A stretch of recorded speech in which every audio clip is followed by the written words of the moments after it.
फिरोज बख्श साहब, मैंने आज एक हेडिंग लगाई कि अमेरिका चौतरफा घिर रहा है। आज पुतिन हिंदुस्तान में उनका ग्रैंड इस्तकबाल हो रहा है। पुरतपाक वजीर आजम ने इस्तकबाल किया। ईरान खुश हो रहा है। ईरान कह रहा है ये इसलिए बहुत अहम है क्योंकि 50% टैरिफ लगाया था अमेरिका ने। तो आज अमेरिका की नींद खराब। आप क्या इसको एक फॉरेन पॉलिसी में हिंदुस्तान का मुंहतोड़ जवाब नहीं मानते अमेरिका के लिए? जैसे चीन गए थे हमारे वजीर आजम, आज पुतिन को हिंदुस्तान बुलाया। फिरोज बख्श साहब, इस पे रोशनी डाली, फिर आगे बढ़ते हैं। जी जी। देखिए डॉक्टर मुमताज आलम रजी साहब, आपको और आपके तमाम सामीन को मेरा दिल से आदाब और मुबारकबाद। आपने कई इस्लामी किस्से सुनाए। शुरुआत में किसी एक इसी तरह के किस्से से करूंगा, ज्यादा वक्त नहीं लूंगा। बहुत ही मैं मतलब मुख्तसर अंदाज से इसको बताऊंगा, फिर मैं आपके जवाब पे आऊंगा। ठीक है कि अमेरिका ने टैरिफ लगाया हिंदुस्तान पे, हिंदुस्तान ने उसे कैसे जवाब दिया। ये ऐसा है, देखिए कि हम असल में घर की मुर्गी दाल बराबर समझते हैं अपने मजहब को। इस्लाम बहुत, सारे मजहब अच्छे हैं, हमारा मजहब भी बहुत अच्छा है, लेकिन अल्लाह का शुक्र है हमारा मजहब इतना अच्छा है कि हर वक्त हम अपने मजहब के सहारे, मतलब एक एक सांस हमारा उसके सहारे चलता है, अल्लाह हमारे साथ रहता है। मगर अल्लाह की उन मेहरबानियों की तरफ से हम को कोई तवज्जो नहीं देते। एक एक सेकंड की चौथाई में भी अल्लाह हमारे साथ है, हर वक्त अल्लाह हमारे सर पे है, मगर हम अ, उसकी अनदेखी करते हैं। और मैं बताऊं, अल्लाह तो इतना ग्रेट है कि अभी आपने एक किस्सा बताया, अ, हजरत हजरत मूसा अलैहिस्सलाम का किस्सा मैं बताता हूँ। मुझे ठीक से याद नहीं है, मैंने किसी आलिम से सुना था। वो किस्सा है कि हजरत मूसा अलैहिस्सलाम बहुत नॉलेजेबल थे, यानी इतना नॉलेज था हजरत मूसा को, गालिबन उस वक्त जब वो थे सबसे ज्यादा नॉलेज था, बेतहाशा नॉलेज था। अब सुनिए आगे। तो कोई शख्स आया, कोई बात हुई उस शख्स में और हजरत मूसा अलैहिस्सलाम में कोई बात हुई, तो उसको कोई चीज पता नहीं थी। तो हजरत मूसा ने उस शख्स से ये कहा कि अरे तुम्हें इतनी सी बात नहीं पता। ये कहना था हजरत हजरत मूसा का डायरेक्ट जो है एक डायलॉग अल्लाह मियाँ से रहता था। अल्लाह मियाँ ने बात सुनी कि हजरत मूसा उस आदमी से कह रहे हैं, अरे तुम्हें इतनी सी बात नहीं पता। अल्लाह मियाँ नाराज हो गए हजरत मूसा से। आपने हजरत मूसा से कहा, ठीक है तुम बहुत नॉलेजेबल हो, बहुत कुछ तुम्हारे अंदर जो है मालूमात है, लेकिन तुमने जो इस शख्स से ये कहा कि तुम्हें इतनी सी बात नहीं पता, एक बात जान लो। मूसा, अल्लाह मियाँ मूसा अलैहिस्सलाम से बात कर रहे हैं, हजरत मूसा अलैहिस्सलाम से, एक बात जान लो मूसा, कि जो तुम्हारा नॉलेज है ना, वो कितना है, तुम क्या समझते हो? तुम समझते हो कि समंदर है नॉलेज का? अल्लाह मैंने कहा नहीं, तुम्हारा नॉलेज बस इतना है कि चिड़िया समंदर से जो अपनी चोंच में पानी लेती है, इतना है, इसलिए तकब्बुर की जरूरत नहीं। तो ये अल्लाह मियाँ का, हजरत मूसा अलैहिस्सलाम का मकालमा चलता रहता था। एक किस्सा और है। एक ख्वाहिशा थी, ठीक है, अभी आपने एक ख्वाहिशा का जिक्र किया, उसको अल्लाह ने बख्शा। एक ख्वाहिशा और थी, वो बाजार जा रही थी, उसके पास मुश्किज़ा था, पानी भर के उसने रखा हुआ था। तो ये लोग पानी उसमें मुश्किज़े में रखते थे, जो लेदर का एक बैग होता था। उसने देखा गर्मी का मौसम है, बाहर एक कुत्ता लपलपा रहा है, जबान लपलपा रहा है, पानी नहीं था। तो उस औरत ने, वो फाहिशा थी, उसने कहा कि ये तो बड़ा तकलीफ में है, सारा पानी अपना उसने पिला दिया उसको। अब मुझे पता नहीं, बहुत से लोग मेरी बात को नहीं मानते हैं और कहते हैं कि तुम तो ऐसे ही अपने मनगढ़ंत सुना रहे हो। मैंने भी किसी आलिम से सुना था, और अल्लाह ने उस फाहिशा की बख्शिश इस बात पे कर दी। उसने जो भी काम किया अल्लाह ने सब माफ कर दिया, और उस अल्लाह ने कहा कि मेरी मखलूक को, एक प्यासे कुत्ते को इस फाहिशा ने पानी पिलाया, इसकी बख्शिश। ये चीज देखिए, इसका इसका मकसद ये बताना है कि इस्लाम में कितनी नरमी है, इस्लाम में कितना कितना पीसफुल मजहब है। इस्लाम में कोई खराबी नहीं आई, खराबी हम लोगों में आई है, हम मुसलमानों में आई है। हम काले दिल के हो गए, हम गुनहगार हो गए। अल्लाह हमें नेकी की तौफीक दे, आमीन। तो इस बात को कह के अब मैं आपके जवाब पे आ रहा हूँ हजरत, क्योंकि जैसे आप हो जाते हैं अपने थोड़ा सा इमोशनल, भाई हम भी हो जाते हैं इस तरह से। आपने देखिए, आज पुतिन साहब ने लैंड किया शाम को 6:30 के आसपास, और उनका इंटरव्यू किसी चैनल के रिपोर्टर्स, आप ही की तरह कोई रिपोर्टर्स थी, उन्होंने उनका इंटरव्यू लिया।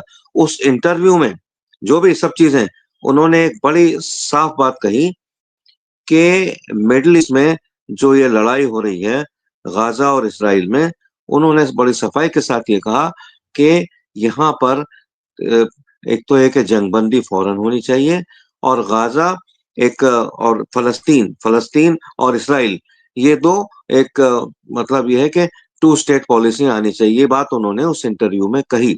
हालांकि वो उनका यहाँ आने का मकसद नहीं था कि वो फलस्तीन की वकालत करते, उन्होंने वहां भी करी। तो अब आपने कहा कि अमेरिका हबकाया हुआ है।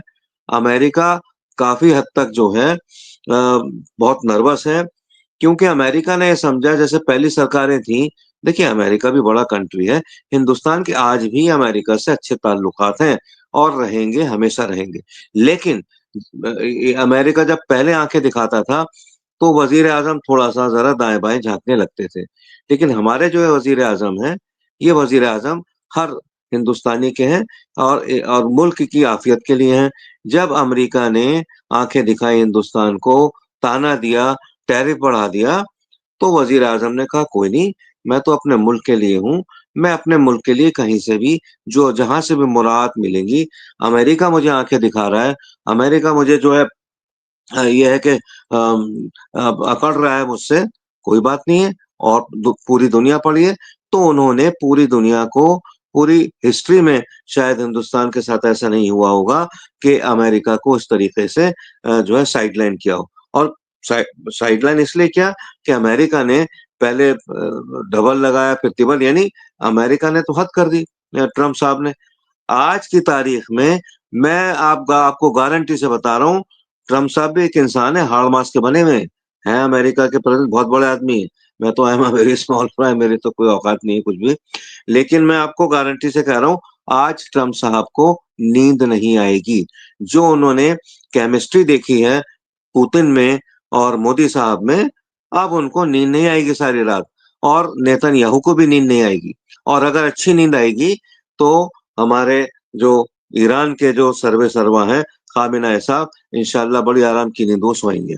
तो अब मतलब जवाब आपका यही है कि जो अकड़ता है, चाहे वो अमेरिका हो, चाहे वो ब्रिटेन हो, फ्रांस हो, इसराइल हो, अब तो हमारे वजीर आजम ने कह दिया है, तुम अकड़ रहे हो, करते रहो। और हमारे वजीर आजम का ये भी पॉइंट ऑफ व्यू है कि कल को अगर रशिया से कोई ऊंच नीच होती है, तो वो रशिया को भी टाटा गुड बाय कर देंगे। अभी ऐसा कुछ है नहीं, लेकिन रशिया में और हिंदुस्तान में इसलिए बहुत अच्छे ताल्लुकात हैं कि जब बांग्लादेश बना था ईस्ट पाकिस्तान का, उस टाइम क्या था कि अमेरिका ने हिंदुस्तान को धोखा दिया था। कैसे धोखा दिया था? अमेरिका उस लड़ाई में 1971 में पाकिस्तान के साथ चला गया, अपनी 7th फ्लीट भेज दी उसने हिंदुस्तान को डराने के लिए, ठीक है। और उधर से चाइना भी पाकिस्तान को सपोर्ट कर रहा था। ये लोग समझ रहे थे कि हिंदुस्तान को दबा लेंगे। अल्लाह का करना ये हुआ कि वो जो लोग सोच रहे थे कि हम हिंदुस्तान को दबा लेंगे, कब्जा कर लेंगे हिंदुस्तान के किसी हिस्से पे, वो सब हार गए। और 92-93 हजार फौजी पाकिस्तान के, उनको जो है बंदी बना लिया गया और उन्होंने साइन किया। तो ये हिंदुस्तान हमेशा से ही ईरान की तरह एक बड़ा बड़ा बहादुर मुल्क रहा है, पीसफुल मुल्क रहा है। हिंदुस्तान ने कभी अपनी तरफ से पहले अटैक नहीं किया, लेकिन हिंदुस्तान पे जब अटैक किया गया तो उसने बहुत कायदे का जवाब दिया। तो अब ये समझ गए, अब अमेरिका ये समझ गया कि ईरान तो ईरान, अब हिंदुस्तान भी उसी रास्ते पे चल रहा है, रशिया भी आ गया है, ठीक है, पीछे से चाइना भी ज्यादा दूर नहीं रहेगा, और उस तरफ नॉर्थ कोरिया भी बहुत ज्यादा डिस्टेंस पे नहीं है। तो अब इनकी नींदें उड़ी हुई हैं, अमेरिका की, नेटो की, और इनके जो दूसरे हामी हैं जैसे नेतन्याहू साहब वगैरह हैं। जी डॉक्टर मुमताज आलम। एक अच्छा तबसरा किया आपने। और मैं समझता हूँ कि पिछली सरकारें भी, हम ये नहीं कह सकते हमेशा एक स्टैंड लिया है, लेकिन चूंकि हम देख रहे थे कि किस तरह से हिंदुस्तान, देखिए हमेशा हमेशा हिंदुस्तान जो है वो दुनिया में उसका वकार हमेशा बहुत बुलंद रहा है और बुलंद रहेगा इंशाल्लाह। हम हिंदुस्तानी हैं और हम चाहते हैं, और जो भी अच्छा काम करेगा हम उसकी सताइश करेंगे। आज के हालात दूसरे थे, ऐसे हालात में कि जब दुनिया जो है वो अमेरिका के सामने झुक रही है। खास तौर से आप पाकिस्तान को देखें, कटोरा लेकर के खड़ा रहता है, हाँ? कटोरा लेकर के खड़ा रहता है, हर बात मानने के लिए तैयार रहता है, हाँ? गुलामाना जिंदगी। ऐसे में हिंदुस्तान का जेस्चर जो है वो बहुत काबिले सताइश है। कैप्टन शमशाद आलम साहब आए बहुत दिनों बाद, मैं उनका इस्तकबाल करता हूं। उन्होंने लिखा है कि ईरान ने बंकर बस्टर आईसीबीएम का टेस्ट कर लिया है। अब इजरायली और अमेरिकी भी बंकर में महफूज नहीं है, इसलिए अब अमेरिका और इजराइल ईरान को आसानी से टारगेट नहीं कर पाएगा। यहाँ पे ये उन्होंने कहा। इसके अलावा मैं जयदीप सिंह बुंदेला साहब की कदर करता हूं। उन्होंने कहा कि मुमताज भाई, आपने जो इस्लाम के बारे में बताया, इस तरह हर शो में एक दो बार ऐसे ही बताना चाहिए ताकि लोगों के दिमागों के जाले साफ हो सके, खास तौर पर अंधभक्तों के। ये अरे भाई कोई इस तरह नहीं है भाई। तो इसके अलावा कैप्टन साहब लिखा है, क्या चीन गाजा को अमेरिका और इजराइल से बचाने में कामयाब होगा? ये बहुत इंपॉर्टेंट सवाल है और इसको आप ज़हन में रखिएगा। फिरोज बख्श साहब, क्या चीन गाजा को अमेरिका और इजराइल से बचाने में कामयाब होगा? क्योंकि $100 मिलियन देने की बात चीन ने कही है कि हम हमास को $100 मिलियन देंगे। तो इसके अलावा हिब्रू मीडिया ने एक बहुत इंपॉर्टेंट बात कही है, और वो ये जो जयदीप सिंह बुंदेला साहब ने दी है कि मिलिट्री पर्सनल से लेकर के प्रोफेसर तक ईरान के हित में, यानी ईरान के हिमायत में जासूसी कर रहे हैं। ये मैं समझता हूं कि बहुत बड़ी थ्रेट इजराइल को है। अगर इसमें सदाकत है तो ये तो ईरान की भी बहुत बड़ी कामयाबी है अगर ये माना जाए। फिरोज बख्श साहब, जिस तरह की ये खबर यहाँ पे आई है कि अमेरिका और इजराइल में बड़ी बेचैनी है 20 साल तक, वो तो हमने बात कर ली है। अच्छा, एक और बहुत इंपॉर्टेंट खबर, बहुत अहम खबर, मैं उसकी तस्दीक नहीं कर रहा हूं, लेकिन जयदीप सिंह बुंदेला साहब ने कहा ईरान ने एक टीवी इंटरव्यू में कहा है कि इराक न्यूक्लियर बम बना सकता है और कोई संदेह नहीं है कि वो उसे इजराइल पर गिरा सकता था। ये उनका कहना है। इसके अलावा हमास के कल के हमले में घायल होने वालों की संख्या 5 हो गई है और जिनमें से 2 की हालत गंभीर है। तो बहरहाल ये तमाम अपडेट्स हैं। मैं सबसे पहले जो चीन ने पेशकश की है गाजा को लेकर के, ये इसको कैसे देखते हैं फिरोज बख्श साहब?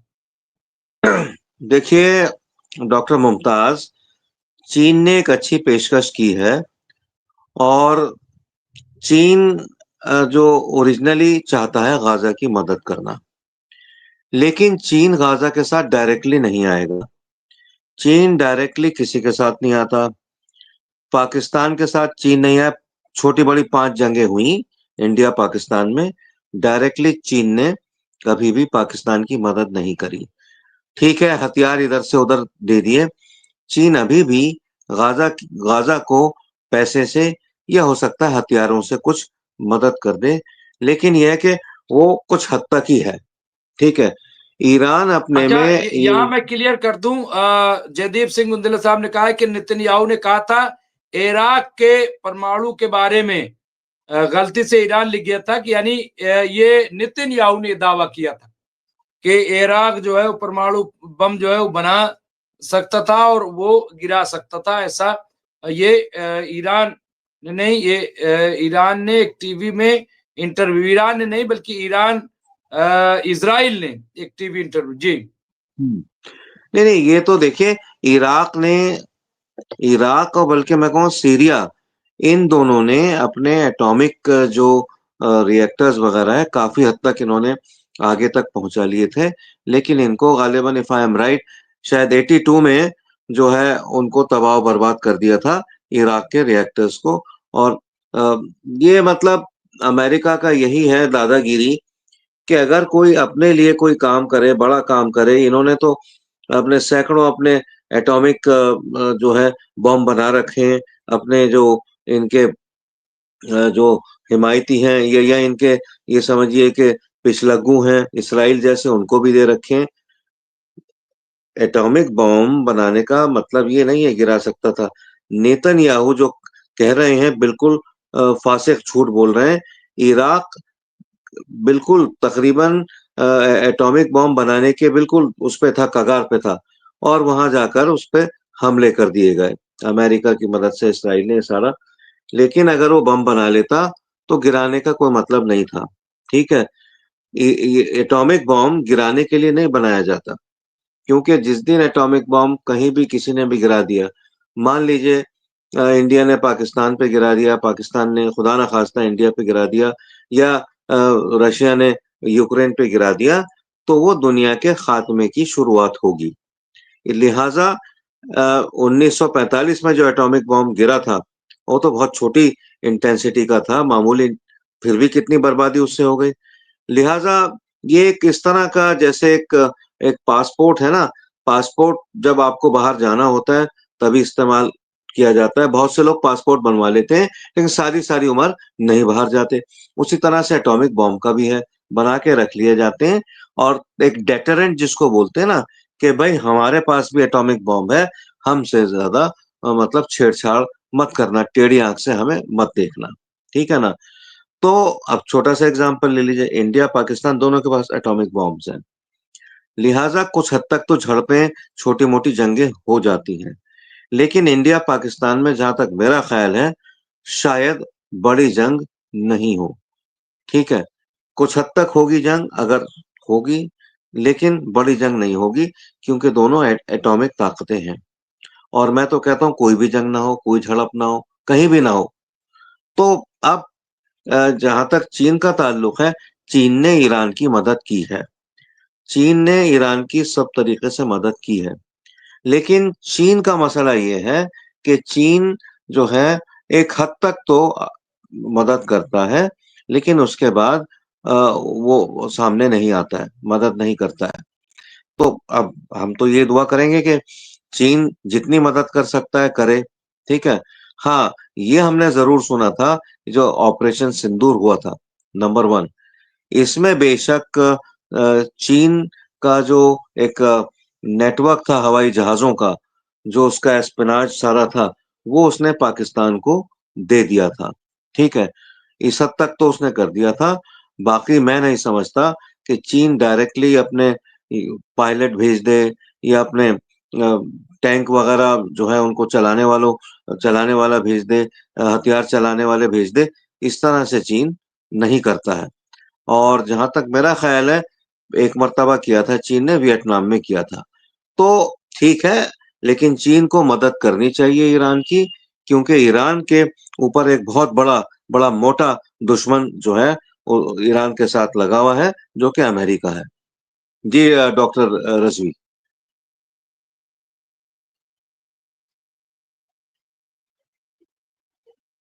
सही तजिया आपने फिरोज बख्श साहब किया है, और ये बहुत इंपॉर्टेंट है। जो और बहुत इंपॉर्टेंट खबर थी, और मैं समझता हूँ ये है कि जो हिब्रू मीडियन लिखा कि मिलिट्री पर्सनल से लेकर के प्रोफेसर तक ईरान के हिमायत में जासूसी कर रहे हैं। ये जो इसराइल के अंदर से खबर आ रही है इस तरह की, तो ये तो अपने आप में एक कामयाबी है। और ये इसराइल इसका मतलब ये है कि इसराइल कमजोर हो रहा है, क्योंकि अभी तक तो ये शिकायत हो रही थी ईरान में कि साहब मोसाद ईरान के अंदर तक घुसा हुआ है। लेकिन ईरान ने तो सबको पकड़ा, सबको अरेस्ट करके और सबको सजा दी, 21-22 हजार लोगों को पकड़ा। लेकिन अब ये इसराइल के अंदर हो रहा है, तो फिर ये तो ईरान की बहुत बड़ी कामयाबी है। देखिए, ऐसा है कि जब वॉर के अंदर कहीं कोई एक्शन होता है, तो उसका रिएक्शन भी होता है। मोसाद ने ईरान को तबाह करने की बहुत बड़ी साजिश बनाई थी, और उन्होंने ईरान में ही जाकर के ड्रोन मारने शुरू कर दिए। ईरान के अंदर से ही उन्होंने इतने काबिल काबिल लोगों को उन्होंने मार दिया। ठीक है, ये तो अल्लाह का शुक्र है कि ये लोग तो ये चाह रहे थे कि वहां रिजीम ही बदल दी जाए, सरकार ही बदल दी जाए, जैसा इन्होंने अफगानिस्तान में किया था। ठीक है, या इराक में भी अपना पिट्ठू बिठा दिया था। लेकिन ये कि ईरान की जो जनता है वो बड़ी मजबूत है, ठीक है। ऐसा कहा जाता है ना, जैसा राजा वैसी प्रजा, बल्कि मैं ये कहूंगा कि जैसी प्रजा वैसा वहां का राजा है। यानी ईरान के लोग बड़े मजबूत हैं, खवातीन हो या वहां के मर्द हो या बच्चे हों, एक एक शख्स वहां का वतन की मिट्टी को ऐसा अजीज समझता है कि पता नहीं क्या कर गुजरे। वो कहता है वतन के लिए मतलब मुझे जंग का इंतजार नहीं करना, मैं तो अभी मरने को तैयार हूँ। जब ऐसी कौम है, ऐसा जज्बा है, तो मैं नहीं समझता कि जहां तक ईरान का मामला है, ईरान इस स्ट्रेटेजिक लेवल से भी, स्ट्रेटेजिक का मतलब जो जासूसी के लेवल की मैं बात कर रहा हूँ, ईरान को उसमें काफी कामयाबी मिल रही है। उसकी वजह यह है कि इसराइल में लोग इसलिए मुखालिफ हो रहे हैं नेतन्याहू के और हुकूमत के कि उन्होंने 75 साल तो वैसे देख लिया भाई। वही मैं बात कहूंगा, जैसे मैंने ट्रम्प के बारे में कही थी कि हाड़ मास के बने में, इसराइली भी तो हाड़ मास के बने में, वो भी आम इंसान है ना। 75 साल से वो देख रहे हैं कैसे जुल्म हो रहा है। ठीक है, वतनियत के मामले में चुप खामोश हो जाते हैं, लेकिन अब उन्होंने ये देख लिया कि इसराइल गलत कर रहा है। तो कुछ हिस्सा इसराइल में ऐसे लोगों का है जो समझते हैं कि एक आम और गरीब इंसान के साथ जो है जुल्म हो रहा है, बच्चों के साथ जुल्म हो रहा है, छोटे छोटे बच्चों के साथ जुल्म हो रहा है। वो बच्चे जो बेचारे कली थे, जो आगे चल के फूल और फल बनते, उनको कब्रिस्तान में पहुंचा दिया। ये बहुत बड़ा जुल्म है, ठीक है। तो इसराइल को तो इसकी सजा भुगतनी पड़ेगी। हम दुश्मन नहीं है इसराइल के, हम तो चाहते हैं इसराइल में भी अमन रहे, और इसराइल जो है गाजा में और लिबनान में और सीरिया में, जॉर्डन में और अपने मिस्र वगैरह में, हर जगह जो है अमन की बात करे, अमन रहने दे। लेकिन इसराइल ये नहीं करेगा। इसराइल की बड़ी मोटी खाल है। इसराइल एक जालिम मुल्क है। इसराइल का जो दिल है उसमें दिल की जगह पत्थर है। पत्थर से भी आप सख्त चीज कोई समझ लो, तो इसराइल मानने वाला नहीं है। और जालिमों को सजा देर या सवेर मिलती है। अल्लाह रस्सी ढीली छोड़ देता है जालिमों की, और जालिम समझते हैं अरे हमसे ज्यादा कोई ताकतवर है नहीं, जैसा कि इसराइल समझ रहा है। लेकिन जब रस्सी खींचती है तो सब कुछ धरा का धरा रह जाता है। तो ईरान ने अपनी एक पॉलिसी के तहत वहां पे अपने लोग छोड़े हैं। जैसा इसराइल भी ये करता था ना, कि अपनी इसराइल दूसरे तरीके से करता था। अपनी खवातीन को जैसे उसने वहां भेज दिया जॉर्डन में, और किंग की फैमिली में भेज दिया, ठीक है, शाह की फैमिली में भेज दिया, और जगह भेज दिया। ये खवातीन जाके जासूसी भी करती थी और कई बार उनको जान से भी मार देती थी। ये अरब ममालिक में होता रहा है, और उनकी कमजोरी की वजह से होता रहा है। चाहे उनके नफ्स की कमजोरी हो या किरदार की कमजोरी हो, या यह है कि उनकी अपने वतनियत की कमजोरी रही हो, ये होता रहा है। इसराइल और मोसाद करते रहे। वही कमजोरी अब जो है इसराइल के अंदर आ रही है। वो क्यों आ रही है? वो इसलिए कि वहां के बाशिंदों ने देख लिया कि अब इतना ज्यादा जुल्म हमसे नहीं देखा जाएगा। मुझे ये नहीं पता कि इनका क्या हाल होगा नेतन्याहू का। हम तो उनके भी दुश्मन नहीं है। जैसे हमारे फजील साहब कहा करते थे कि अल्लाह उनको नेकी की तौफीक दे, और वो कुछ तलकीन लें, कुछ सीखें, इस्लाम से सीखें, कुरान से सीखें, और नहीं तो हजरत मूसा अलैहिस्सलाम से सीख लें, ठीक है ना। मुझे पता नहीं उनका क्या होगा, लेकिन जो जुल्म उन्होंने किया है उसका खमियाजा वो भी खुद भी भुगतेंगे। It's not very far away. और उसका खमियाजा उनका मुल्क भी भुगतेगा। इतने छोटे छोटे बच्चों को, खवातीन को बेदर्दी से कत्ल करना, उसके बाद उनकी कब्रों के ऊपर नाचना, ये ऐसी चीज है दुनिया में आज तक नहीं हुई, और मेरे ख्याल से नहीं होगी। अगर हुई और इसराइल बचा तो इसराइल में ही हो सकती है, और कहीं ऐसी चीज नहीं होती। तो डॉक्टर मुमताज, इस माहौल में अगर चीन मदद कर रहा है ईरान की, और चीन ने थोड़ी खामोशी से पहले भी मदद की है, लेकिन चीन उतने खुल के मदद नहीं कर रहा है कि जैसे वो कर सकता था। ऐसी मदद उसने कभी नहीं की। लेकिन ये ठीक है, अपने जितनी भी मदद कर सकते हैं, जैसे हम कहते हैं भागते चोर की लंगोटी सही, तो कुछ ना कुछ तो वो कर ही रहा है और करता रहेगा। जी डॉक्टर मुमताज। जी बिल्कुल, बिल्कुल आप सही कह रहे हैं। और चूंकि हम इख्तिताम की तरफ आ रहे हैं, एक बहुत बड़ी खबर आई है। रूसी फौज के कमांडर ने ये बयान दिया है, जयदीप सिंह मुंदेला साहब ने अपडेट किया कि इजराइल के पास कोई जंग की पॉलिसी नहीं है, युद्ध रणनीति नहीं है। वो अपने सामने वाली किसी भी चीज को नष्ट कर देते हैं, तबाह कर देते हैं, औरतें, बच्चे, बुजुर्ग। हाँ, ये कोई रणनीति नहीं है, ये रणनीति का अभाव है, ये उन्होंने कहा है। और मैं समझता हूं कि ये बहुत ही इंपॉर्टेंट है। इसी पे मैं चाहूंगा कि आप जो है इस पे परवीन गुलबशाह साहिबा बहुत दिन बाद नजर आई हैं, उन्होंने भी एक कमेंट किया है कि चाइना से कूटनीतिक फायदा ईरान को लेना चाहिए। चाइना अपना तिजारत का दायरा बढ़ाना चाहता है, इसका फायदा फिलिस्तीन के लिए फायदेमंद हो सकता है। बिल्कुल ये सब ले रहे हैं, इसमें कोई दो राय नहीं। लेकिन यहाँ पे एक हिब्रू सोर्स के अस्कलान से आज फिर एक 37 साला इजरायली को ईरान के हिमायत में जासूसी के आरोप में अरेस्ट कर लिया गया। बहरहाल ये चलता रहेगा। फिरोज बख्श साहब, आखिर में क्या वाकई अब दुनिया ये समझ गई, दुआ के साथ खत्म कर दीजिएगा, कि इजराइल के पास कोई पॉलिसी नहीं, कोई कानून नहीं, लॉ एंड ऑर्डर नहीं है, और ऐसा लग रहा है कि जैसे वो खुद बहुत खौफजदा है, क्योंकि जो खौफजदा होता है ज्यादा वही इस तरह की हरकतें करता है। तो आखिर क्यों अपने आप को ऐसा बनाया इजराइल ने?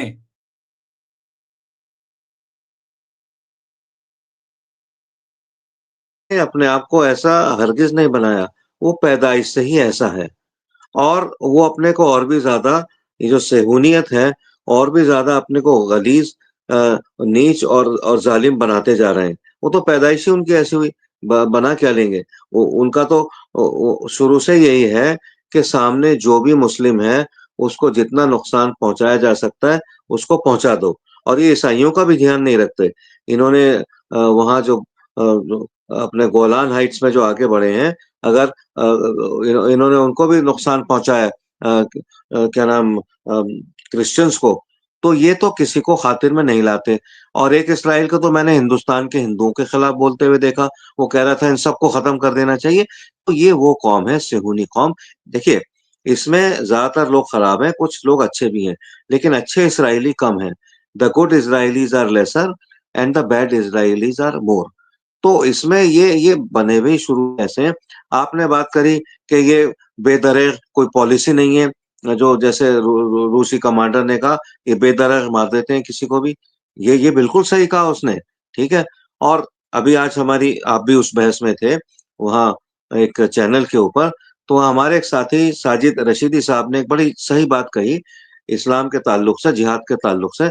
अगर कहीं कोई जिहाद होता है इन टर्म्स ऑफ वॉर या इन टर्म्स ऑफ, यानी कि डायरेक्ट जो कॉन्फ्लिक्ट है, उसमें भी इन चीजों का ख्याल रखा जाता है कि अगर दुश्मन की खवातीन है उनके ऊपर हाथ नहीं उठाना, उनके साथ कोई गलत हरकत ना करना, जो बूढ़े लोग हैं उनका भी ध्यान रखना, और बच्चों को भी टच नहीं करना। ये पॉलिसी है भाई वॉर की। भाई फिरोज बख्श साहब, तारीख हम्म, मौजूद है कि जब ईरान को फतह किया गया तो शाह की जो बेटी थी सहर बानो, तो उनकी शादी हजरत इमाम हुसैन से की गई, सहर बानो की शादी। ये तो तारीख में दर्ज है। ये होता था कि एक मतलब बादशाह की बेटी को उसी तरीके से एक इमाम हुसैन के साथ शादी की गई। अब सोचिए जरा, ये है। जी जी जी। जी जी। देखिए, मसला क्या है कि इस्लाम की तारीख में, इस्लाम की तारीख जो है वो ना तो सुन्नियों की तारीख है ना शियों की। इस्लाम की तारीख हजरत इमाम हुसैन की तारीख है। ये हम सबको समझ लेना चाहिए। अगर हमने समझ लिया कि इस्लाम की तारीख हजरत इमाम हुसैन की कुर्बानी और तारीख है, तो इसमें शिया सुन्नी कुछ मैटर नहीं करता। ठीक है। जो लोग शिया सुन्नी की बात करते हैं वो हमें डिवाइड करने की बात करते हैं, और हम आसानी से डिवाइड हो जाते हैं, जो अभी आपने शुरू में बात कही थी। लिहाजा इस्लाम जो है, prophet Muhammad peace be upon him, आपके आपके उससे शुरू हुआ, ठीक है। हजरत अली करमल्ला वजी, फिर हजरत इमाम। जो कुर्बानी हजरत इमाम अलैहिस्सलाम ने, उन्होंने दी, उनके पूरे खानदान ने दी, उनके छोटे छोटे बच्चों को काट दिया गया, वही गाजा में हो रहा है, ठीक है। वही इस्लाम है, ठीक है। इस्लाम जो है, इस्लाम इस तरह के जो कुर्बानियां हैं उनके ऊपर पनपा है। ठीक है, इस्लाम जो है, अब गाजा, आप अगर आप, जो लोग ये समझ रहे हैं गाजा खत्म हो गया, उनके पास पीने को पानी नहीं है, पहनने को कपड़े नहीं है, ठीक है, सर्दी में उनके पास लिहाफ, गद्दे गद्दे रजाइयां नहीं है, ऐसा कुछ नहीं है। ये जो कुर्बानियां उन्होंने दी है ना, आगे आने वाली जो उनकी नस्लें हैं, they will lead the world. ठीक है, और वो हजरत इमाम हुसैन के रास्ते पे चल के दुनिया को रास्ता दिखाएंगे। और मैं यही दुआ करता हूँ, क्योंकि दुआ का भी वक्त है, कि आगे आने वाले वक्तों में मैं तमाम मुसलमानों से यही उम्मीद रखता हूँ, आप भी मुसलमान हैं, मैं भी हूँ, और देखने वाले हैं कि मतलब इसमें हिंदू मुसलमान कुछ नहीं कर रहा, मैं मजहब की बात कर रहा हूँ, कि वो हजरत इमाम हुसैन के जरिए जो दी गई कुर्बानियां हैं, उस रास्ते पे वो चलें, और ये देखें कि हमने कितनी तकलीफें उन्होंने उठाई हैं, तो उस मजहब को बचाने की कोशिश करें, उस इस्लाम को बचाने की कोशिश करें। अगर वो उनके रास्ते पे चलेंगे तो इस्लाम महफूज रहेगा, अगर वो उनके रास्ते पे नहीं चलेंगे तो परेशानियां आएंगी। और इस्लाम कुछ नहीं है, हजरत मोहम्मद, हजरत अली, हजरत इमाम हुसैन, बाकी तो और बहुत बड़े नाम है सभी की, हम इस ताजीम से सबके नाम लेते हैं, और यही दुआ करते हैं कि आने वाले दिनों में हम सब जितने भी मुसलमान हैं और इस्लाम, हम सब महफूज रहें, हर बद निगाह से महफूज रहें। इस्लाम का मतलब पीस है, और एक किसी मासूम आदमी को नुकसान पहुंचाना या कत्ल करना, तमाम दुनिया का कत्ल करना और उसको नुकसान पहुंचाना है। इस्लाम तो ये है, और ये इस्लाम हजरत इमाम हुसैन का इस्लाम है, और उसी रास्ते पे तमाम मुसलमान चलें जब तक ये दुनिया रहती है। यही मेरी दुआ है। बिल्कुल सही कह रहे हैं, और यहीं से इख्तिताम करेंगे कि हक के लिए जान दे देने का नाम इस्लाम है, जान लेने का नाम इस्लाम नहीं है। ये पैगाम है हजरत इमाम हुसैन का, कि हक के लिए जान दे देना, कुर्बानी पेश कर देना, जान लेने का नाम इस्लाम नहीं है, बल्कि हक के लिए जान देने का नाम इस्लाम है। जिस दिन हम कुर्बानी देना शुरू कर देंगे, जिस दिन, उस दिन जो है वो हक हमारा आश्कार होगा, और हम अपने देश के लिए जितनी भी कुर्बानी दे सकते हैं, इस भारत के लिए, इस सरजमीन के लिए, वो हमारे समझ से सबसे बड़ी इबादत वो होगी। क्योंकि जिस मुल्क में आप रहते हैं, सबसे पहले वो मुल्क है, वो सरजमीन है, उससे आपको, और मादरे वतन जब हम कहते हैं, तो जाहिर सी बात है कि हम उसी तरीके से उसका एहतराम करें।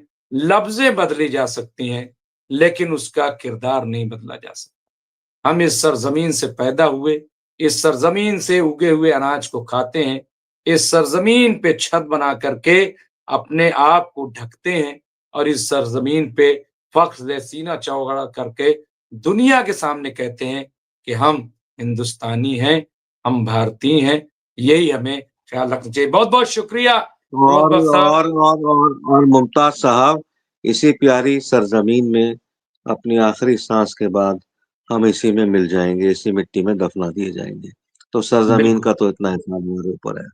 बिल्कुल बिल्कुल। हुब्बुल वतनी बहुत बहुत मुश्कुल ईमान। शुक्रिया, शब खैर, गुड नाइट, जय हिंद, जय भारत।